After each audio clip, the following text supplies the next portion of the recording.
physics, and unit conversions.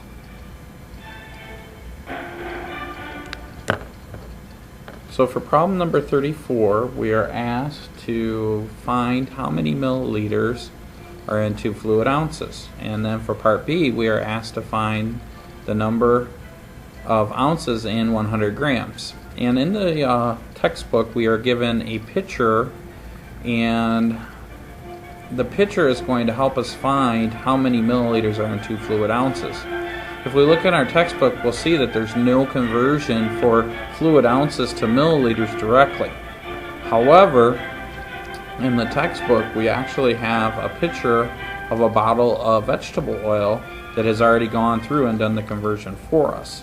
So in this particular case, we have to kind of think outside of the box, and we notice that by looking at the picture that 16 fluid ounces is equal to 473 milliliters. That was given to us in the picture in the textbook. So using that conversion, we know a couple of things. We know that there is a direct relationship between 16 fluid ounces and 473 milliliters, and we can represent that 2 ways. We're going to choose the second way because that allows us to cancel out the units of fluid ounces. Now we just multiply the top across the top, which is 946, and then divide by the bottom, which is going to end up with 59.125 milliliters. And milliliters is the only unit left over because the fluid ounces canceled. Part B is very similar.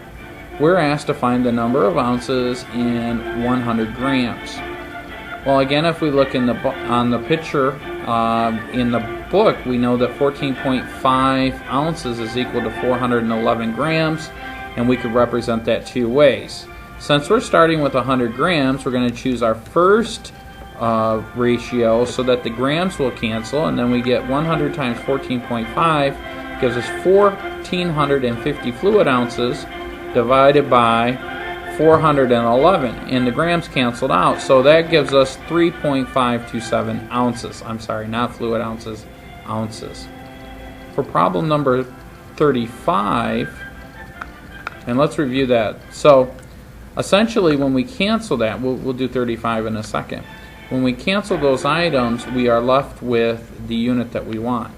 So for problem number 35, what we would like to do is we are given some information. Women have 4.5 million red blood cells, and that's per 1 millimeter cubed.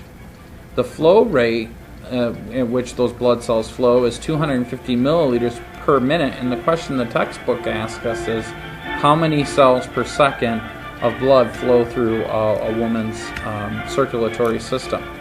And so we're going to write down some conversion factors. 4.5 times 10 to the 6 cells per 1 cubic millimeter, 250 milliliters per 1 minute, and then we're trying to figure out how many cells per second.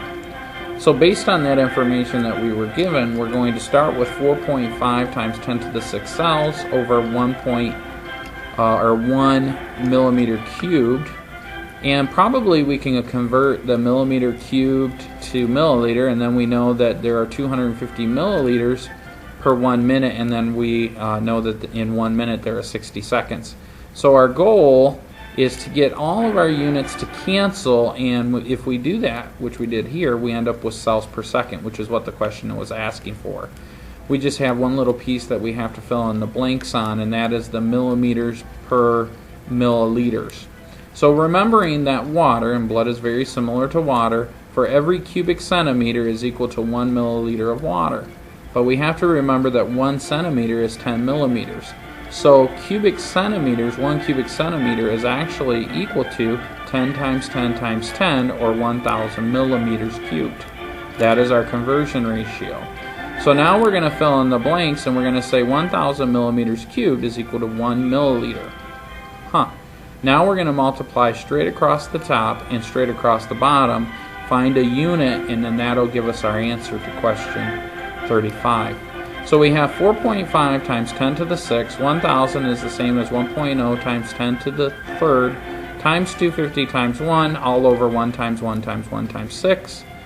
If we plug that in the calculator, we're going to get about 1.9 times 10 to the 10th, or 1.875 times 10 to the 10th cells per second. Unit conversions are so much fun. I could do this all day long. Thank you. If you have any questions, I don't know, follow me on Twitter at AdamsMath. Yeah, that's it. We're done. Cool.